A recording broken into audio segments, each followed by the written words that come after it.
1999년 11월 12일 밤 충북의 한 작은 병원에서 두 명의 젊은 간호사가 지하실로 내려간 뒤 영원히 사라졌습니다.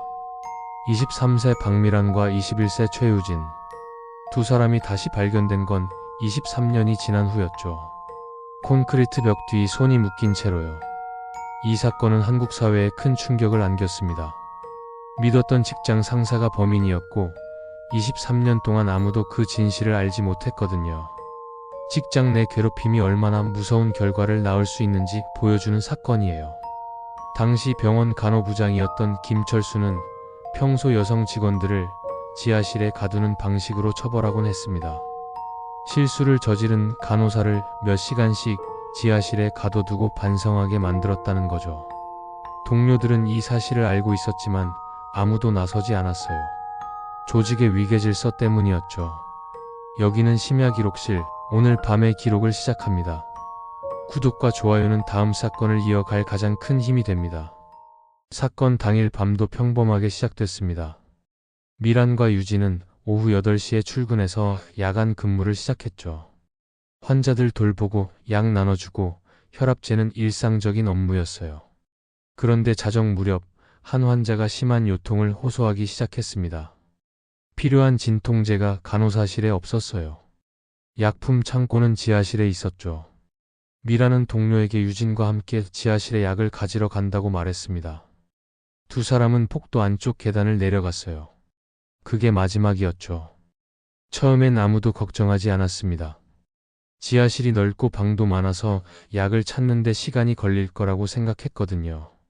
하지만 1시간이 지나고 2시간이 지나도 두 사람은 돌아오지 않았어요. 동료들은 삐삐로 연락을 시도했습니다.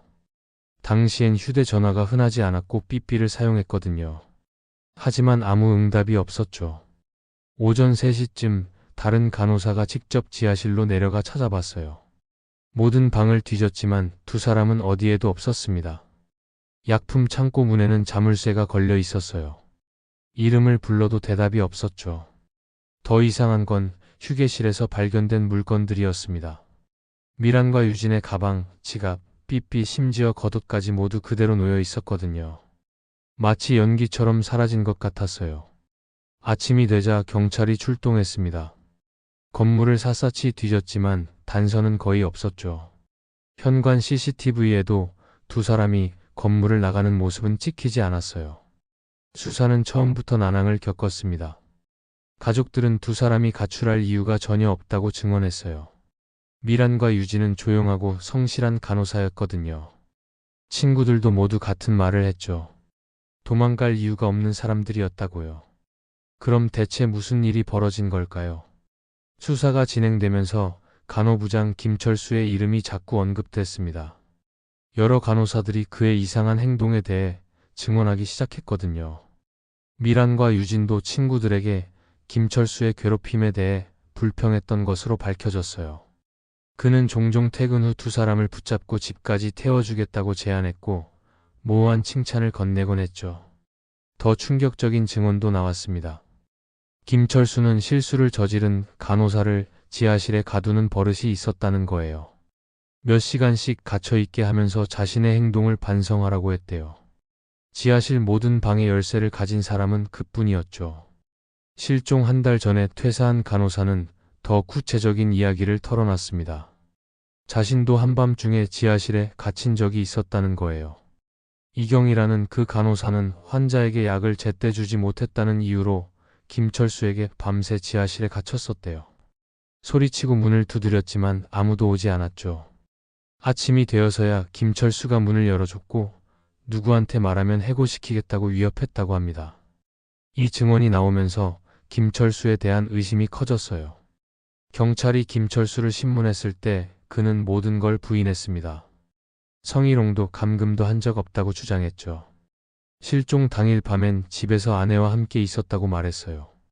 아내도 그의 알리바이를 증명해줬습니다. 하지만 다른 간호사들은 김철수가 평소에도 야간에 자주 병원에 나타났다고 증언했어요. 직원들을 확인한다는 명목이었지만 다른 의도가 있어 보였다는 거죠. 사건은 언론에 크게 보도됐습니다. 가족들은 더 철저한 수사를 요구했어요. 하지만 김철수를 기소할 만한 직접적인 증거가 없었죠. 간호사들의 증언만으로는 부족했고 실종과의 연관성을 입증할 물증이 없었거든요. 실종 6개월 후 병원 측은 지하실 리모델링을 결정했습니다. 벽을 뜯고 배관을 교체하고 다시 칠했어요. 하지만 두 간호사는 발견되지 않았죠. 1년이 지나면서 수사는 점점 축소됐습니다. 경찰은 사건을 미제로 분류했어요. 가끔 미란이나 유진을 봤다는 목격자가 나타났지만 모두 허위였죠. 2001년 김철수는 갑자기 병원을 그만뒀습니다. 동료들에게 일에 지쳐서 새로운 삶을 시작하고 싶다고 말했대요. 몇 달 후 필리핀으로 떠나 해안가에 작은 집을 샀죠. 가족들은 그의 송환을 요구했지만 한국 당국은 충분한 근거가 없다며 거절했어요. 김철수는 본명 그대로 필리핀에서 살았습니다. 숨지도 않았죠. 가끔 옛 동료들에게 전화해서 해변 생활에 대해 이야기하기도 했대요. 병원은 계속 운영됐지만 분위기는 완전히 바뀌었습니다. 간호사들은 야간 근무를 두려워했고 특히 지하실 가는 걸 싫어했어요. 가족들은 포기하지 않았습니다. 매년 실종 기념일이 되면 미란의 부모는 꽃을 들고 병원을 찾았어요. 어머니 정숙은 딸이 언젠가 돌아올 거라고 끝까지 믿었죠. 정기적으로 경찰의 수사 진행 상황을 확인하고 여러 기관에 편지를 보내며 도움을 요청했습니다. 유진의 아버지 병호는 다른 방법을 택했어요. 사설 탐정을 고용해서 김철수의 행적을 추적하기 시작했죠. 탐정은 김철수가 필리핀 세부의 작은 마을에서 조용히 살고 있다는 걸 알아냈습니다. 가끔 한국인 관광객 통역 일을 하며 지내고 있었대요. 2005년 탐정은 이상한 소식을 전했어요. 김철수가 가톨릭 성당에 큰 돈을 기부하면서 부모를 괴롭히는 어떤 죄에 대해 속죄하고 싶다고 말했다는 거죠. 하지만 구체적인 내용은 밝히지 않았습니다. 병호는 직접 필리핀으로 날아가기로 결심했어요. 2006년 마닐라를 거쳐 세부에 도착해서 김철수의 집을 찾아갔죠. 하지만 김철수는 만나주지 않았습니다. 이웃들에 따르면 그는 매우 내성적이어서 거의 누구와도 이야기하지 않았대요. 한밤중에 혼자 해변을 걷는 모습이 자주 목격됐다고 하더군요. 병호는 일주일 동안 매일 김철수의 집을 찾아갔습니다. 문 앞에서 딸의 운명에 대한 진실을 말해달라고 애원했어요. 하지만 문은 열리지 않았죠. 결국 현지 경찰이 김철수의 괴롭힘 신고를 받고 병호에게 출국을 요구했습니다. 한편 병호는 환자를 잃기 시작했어요. 간호사 실종 소문이 지역 전체로 퍼졌거든요. 사람들은 젊은 여성이 죽었을지도 모르는 곳에서 치료받기를 두려워했습니다. 병원 수입이 급격히 떨어졌죠. 2008년 병원 소유주는 건물을 매각하기로 결정했어요. 하지만 오랫동안 사려는 사람이 없었습니다. 모두가 실종 사건을 알고 있었거든요. 결국 건물을 철거하고 주상복합을 짓겠다는 건설회사가 나타났어요. 하지만 2008년 경제위기가 계획을 바꿔놨습니다. 건설회사가 파산하고 건물은 그대로 방치됐죠. 창문은 판자로 막히고 마당엔 잡초가 자랐어요. 폐허가 된 거예요. 동네 아이들은 빈 복도를 떠도는 간호사 귀신 이야기를 나눴습니다. 대담한 청소년들이 가끔 담장 구멍으로 들어가 보기도 했지만 오래 머물지는 못했대요. 2010년 필리핀에서 슬픈 소식이 날아왔습니다. 김철수가 49세 나이로 심장마비로 사망했다는 거예요. 이른 아침 현지 어부가 해변에서 발견했는데 그의 주머니엔 신분증과 한글로 쓴 메모가 들어 있었대요. 거기엔 삶에서 상처 준 모든 사람들에게 사과한다는 내용이 적혀 있었죠. 가족들은 이 소식에 각기 다르게 반응했습니다. 미란의 어머니는 이제 진실을 알 수 없게 됐다며 절망했어요. 반면 유진의 아버지는 김철수의 죽음이 정의라며 그가 죄책감을 이기지 못한 거라고 말했죠. 경찰은 사건 파일을 다시 검토했지만 새로운 단서는 나오지 않았습니다. 처음부터 사건을 담당했던 이 형사는 2011년 은퇴하면서 이 사건이 가장 마음에 걸리는 미제 사건으로 남을 거라고 말했어요. 세월이 흘러도 가족들은 희망을 놓지 않았습니다. 2014년 한국 TV에서 실종 간호사들에 대한 다큐멘터리를 제작했어요. 프로그램은 큰 반향을 일으켰지만 새로운 목격자는 나타나지 않았죠. 정숙은 2017년 딸의 운명을 알지 못한 채 세상을 떠났습니다. 장례식에 많은 사람들이 모여 눈물을 흘렸어요. 그녀는 마지막까지 딸의 방을 18년 전 그대로 유지하고 있었대요. 병원은 실종자 가족 시민단체를 만들어 활동을 계속했습니다. 당국의 더 적극적인 행동을 요구하는 집회를 정기적으로 열었죠.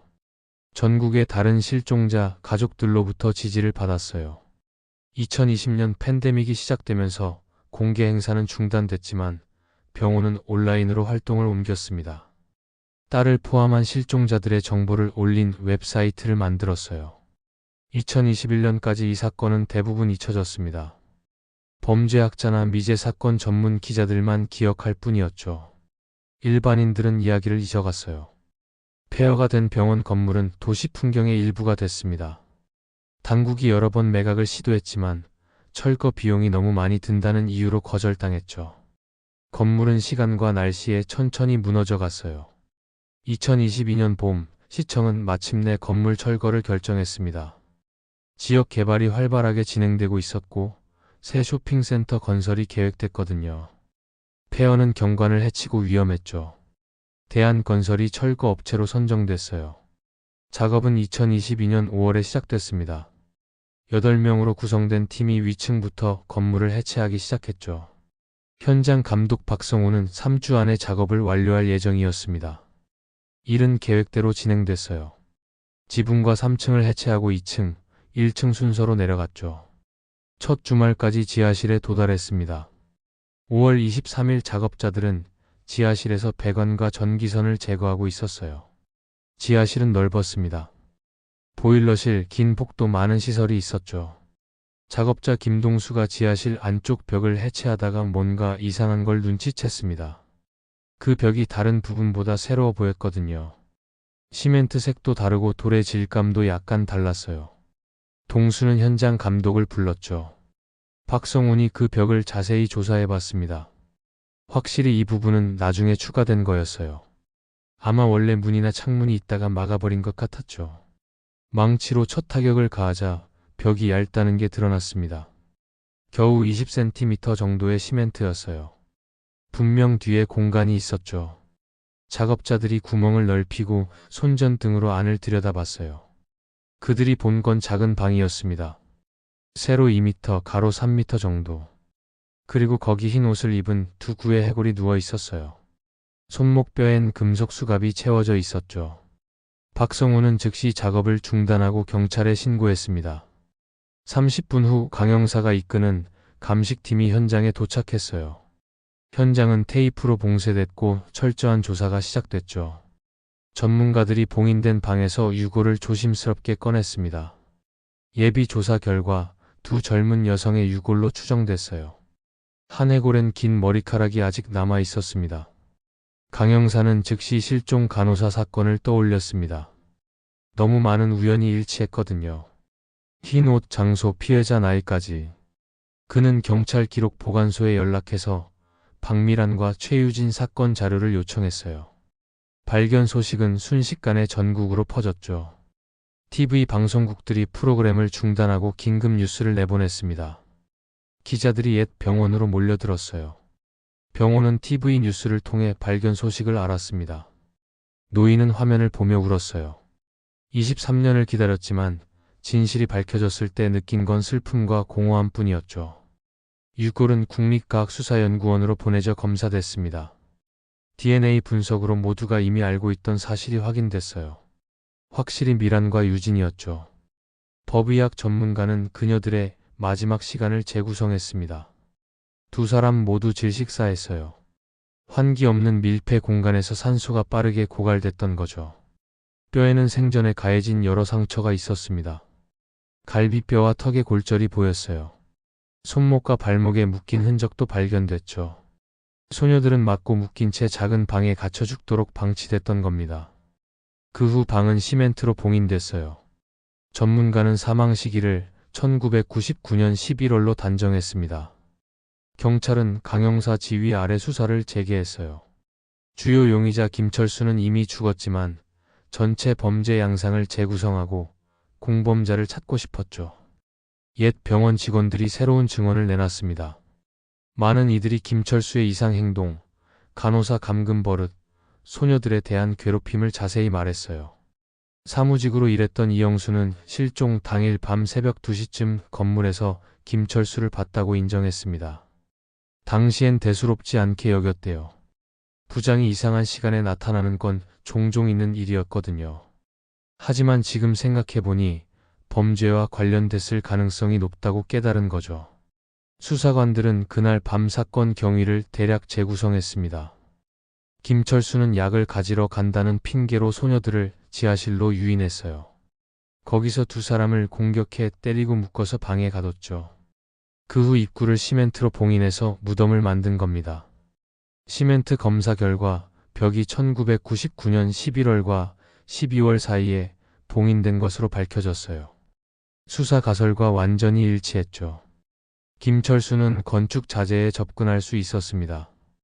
당시 병원에서 소규모 수리가 진행 중이었거든요.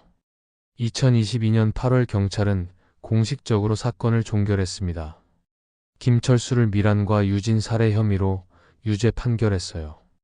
다른 공범은 발견되지 않았죠. 가족들은 드디어 그녀들을 매장할 수 있었습니다. 지역 절에서 열린 장례식에 수백 명이 모였어요. 친척, 옛 친구들, 도움을 주고 싶었던 많은 사람들이 모여 젊은 간호사들을 추모하며 눈물을 흘렸죠. 개인적으로 이 이야기를 접하면서 가장 마음이 아팠던 건 가족들이 23년 동안 겪었을 고통이에요. 딸이 어디에 있는지, 살아있는 건지 죽었는지도 모른 채 매일 기다려야 했던 시간들이요. 병원은 장례식에서 수색에 협력해준 모든 이에게 감사하며 이제 딸이 편히 쉴 수 있게 됐다고 말했습니다. 노인은 피곤해 보였어요. 23년간의 싸움이 그의 건강을 해쳤던 거죠. 옛 병원 터엔 죽은 소녀들의 이름을 새긴 작은 기념비가 세워졌습니다. 시청은 거기에 쇼핑센터를 짓는 대신 작은 공원을 만들기로 결정했어요. 피해자들에 대한 경의이자 신뢰가 비극으로 바뀔 수 있다는 경고였죠. 이 사건은 직장 내 괴롭힘 호소를 진지하게 받아들이는 게 얼마나 중요한지 보여줬습니다. 조직의 명성 때문에 문제를 은폐하는 게 얼마나 위험한지도요. 만약 당시 병원 경영진이 소녀들의 목소리에 귀 기울였다면 어땠을까요? 동료 간호사들이 김철수의 감금 행위를 당국에 신고했더라면요. 비극은 일어나지 않았을 수도 있습니다.